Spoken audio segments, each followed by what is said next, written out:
बिस्मिल्लाहिर्रहमानिर्रहीम अस्सलामुअलैकुम रहमतुल्लाह। हुकूमत की जानिब से आइनी पैकेज लाने में और खादी पाई जैसा को एक्सटेंशन देने के चक्कर में कोशिशें बिल्कुल तेज़ कर दी गई हैं और इनकी जानिब से मुलाकातें तेज़ कर दी गई हैं, बढ़ा दी गई हैं। और मुलाकातें जो पहले आसिफ अली जरदारी ने मौलाना फजल रहमान के साथ की, मौलाना के साथ मुलाकात के अंदर आसिफ अली जरदारी ने कहा कि अब हमारे साथ दोबारा से शामिल हो जाएं और एक आइनी पैकेज लाते हैं। उसी तरह से शहबाज शरीफ ने जाके भी मौलाना फजल रहमान के साथ मुलाकात की और कहा कि हमारे साथ मिल जाएं। अब मौलाना की जानिब से तो बड़ा दो टोक किस्म का जवाब दिया गया है। मौलाना ने बता दिया है कि मैं आपके साथ नहीं चल सकता, मेरा अब आपके साथ गुजारा नहीं हो सकता, मेरा अब आपके साथ चलना बड़ा मुश्किल है। और मौलाना ने इसी किस्म की मुलाकातें जो हैं इमरान खान के साथ यानी पीटीआई के साथ की हैं, पीटीआई की लीडरशिप के साथ की है, इमरान खान के खिलाड़ियों के साथ की है, इमरान खान के डेलीगेशन के साथ की हैं। अब ये जो सारी सियासत हो रही है ये असल में हो रही है काजी फाइज ईसा और जस्टिस मंसूर अली शाह के लिए कि जस्टिस मंसूर अली शाह ने चीफ़ जस्टिस बनना है या फिर काजी फाइज ईसा को एक्सटेंशन दे के तो उन्हीं को चीफ़ जस्टिस बरकरार रखा जाए। सबसे बड़ा सवाल इस वक्त जो हुकूमत के लिए है वो यही बन चुका है। हुकूमत को इस बात की तो फ़िक्र नहीं है कि बलूचिस्तान के अंदर क्या हालात बन गए, तो वहाँ पर तो इन्होंने इस्टेब्लिशमेंट को मैदान में उतार दिया। इस्टेब्लिशमेंट को मैदान में उतारने के बाद कहा है कि आप जाएँ, आप निपटें, आप देखें, आप जो करना चाहते हैं करें, हमें उससे कोई सरोकार नहीं, हमारा उससे कोई ताल्लुक़ वास्ता नहीं है। ये हुकूमत ने इस्टेब्लिशमेंट को बता दिया है। इस्टेब्लिशमेंट की जानिब से फ़ैसला कर लिया गया है और इस्टेब्लिशमेंट ने कहा है कि अब हम जाने और हमारा काम जाने, अब हम जाके तो अपना ऑपरेशन करेंगे और क्लीन अप ऑपरेशन के ज़रिए हम वहाँ पर दहशतगर्दों को मारेंगे। इस्टेब्लिशमेंट ने तो वहाँ पर अपना ऑपरेशन लॉन्च करने का फ़ैसला कर लिया। लेकिन जहाँ तक बात है इस वक्त अदलिया के बहस के ऊपर, तो इस्टेब्लिशमेंट ने कहा है कि हमें अब थोड़ा सा टाइम वहाँ पर जाने दें, हमें उधर फोकस करने दें, मामलात को बेहतर करने दें, बलूचिस्तान के ऊपर कंट्रोल हासिल करने दें। और ये जो सियासी और अदालती महाज के ऊपर इस वक्त जो कटा खुला हुआ है, आप इसको जाके देखें और इसको मैनेज करें। तो इस वजह से शहबाज शरीफ ने पहले आसिफ अली जरदारी ने मुलाकात की शहबाज शरीफ से पहले और उसके बाद शहबाज शरीफ ने मुलाकात की है। लेकिन मुलाकातों के अंदर मौलाना फजल रहमान को कायल करने में, कन्विंस करने में अभी तक नाकाम नज़र आ रहे हैं। और इमरान खान के साथ जो मुलाकात हुई है वो बड़ी ज़बरदस्त मुलाकात हुई है। अब दोनों मुलाकातों के अंदर बुनियादी फ़र्क क्या है? बुनियादी फ़र्क ये है कि जब पीडीएम का पहला दौर हुकूमत था, पीडीएम 1 बनाई गई, गवर्नमेंट बनाई गई, तो उस वक्त भी मौलाना को बहुत सारे वादे किए गए, मौलाना के सामने बहुत सारी चीज़ें रखी गई, मौलाना के साथ बहुत सारे वादे किए गए और एग्रीमेंट वगैरह किए गए और उनको बड़े सबज़ बाग दिखाए गए। ऐसे नहीं शहबाज शरीफ को जाके मुलाकात करनी पड़ी। आसिफ अली जरदारी के ऊपर जो ट्रस्ट है या उसके ऊपर जो इस वक्त एतमाद है वो तो मुकम्मल ख़त्म हो चुका है। आसिफ जरदारी के ऊपर तो एतमाद नहीं किया जा सकता। आसिफ जरदारी तो ख़ुद कह चुका है कि जो बातें हैं या जो आपस में एग्रीमेंट किए जाते हैं वो कौन सा कुरान और हदीस होते हैं, उनको तो किसी वक्त भी तोड़ा जा सकता है।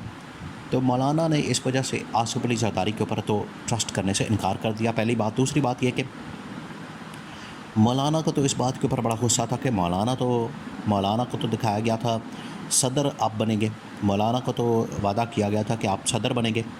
और अगर मौलाना उस जगह नहीं बैठे, सदर नहीं बने और सदर आके आसिफ जरदारी आके जिसका वादा मौलाना के साथ किया गया, जबकि आसिफ जरदारी खुद आकर चढ़ कर बैठ गया है, तो आप अंदाज़ा करें कि मौलाना की क्या कैफियत होगी, मौलाना की क्या जज्बात होंगे।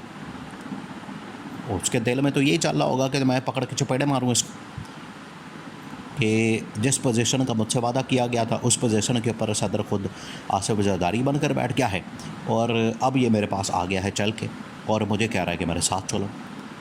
पहले आपने सदर बनाना था, वो बनाया नहीं, अब कह रहा है कि मेरे साथ चलो और कटा साथ चलना। तो झूठे माइया तो ले लिए आपने पीछे क्या छोड़ा? आपने पीछे छनकना छोड़ा, मेरे लिए क्या छोड़ा? इस वजह से मौलाना ने कहा कि आप बैठे हमारे साथ, हलवा शलवा खाएं, रोटी छोटी खाएं और आपको हलवा खिलाते हैं। इस्लामाबाद का मौसम आजकल थोड़ा बहुत ठंडा हो गया, हलवा खाते हैं। और मौलाना ने छुट्टी करा दी आसिफ अली जरदारी की। उसके बाद शहबाज शरीफ पहुंच गया, जुम्मे वाले दिन उसकी मुलाकात हुई।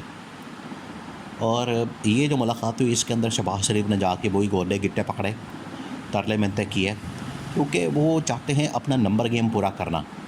लेकिन नंबर गेम का ही असल मसला बना हुआ है, जिसकी वजह से मौलाना जो है वो अब उनके पास सब लोग जा रहे हैं। नंबर गेम ये है कि इस वक्त हुकूमती इत्तेहाद के पास तकरीबन को 208-10 सीटें हैं, 208-10 का नंबर है। आईनी तरमीम के लिए चाहिए 224-25 और 10-15 MNA, तकरीबन को 15 MNA और चाहिए। उसके बाद ये सब कुछ मैनेज होगा।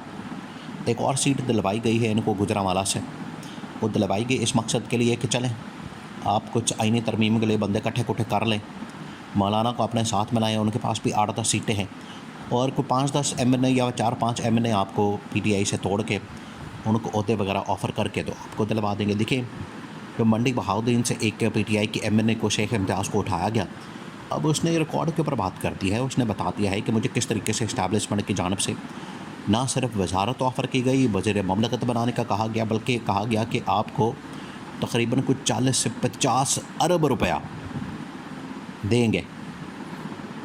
अब वो 40-50 अरब रुपए असल में कहा गया कि आपको डेवलपमेंट फ़ंड्स देंगे, आपके इलाके के अंदर का 40-50 अरब रुपए का डेवलपमेंट फ़ंड देंगे, आपके लिए मुख्तस होगा, आपको वज़ीर भी बना देंगे और आप बस PTI को छोड़ दें।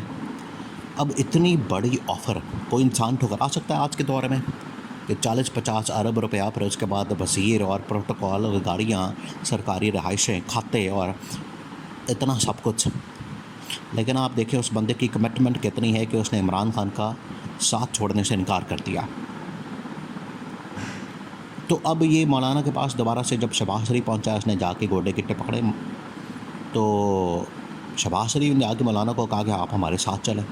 मौलाना ने कहा कि साथ क्या, कटा चलना है, मैं तो उधर का उधर ही खड़ा हूँ, आप बहुत आगे निकल गए हैं, आपने रास्ता बदल लिया, आपने अपनी डायरेक्शन बदल ली, आप किसी और रास्ते पर चल पड़े, आप अपने लुट मारे के ऊपर और अपने हलबे मांडे के ऊपर और अपना जो है हुकूमत के ऊपर और इक़्तिदार के ऊपर आप चढ़ गए, आपने झूठे माइयाँ लेने शुरू कर दिए। मैं तो उधर का उधर ही खड़ा रह गया।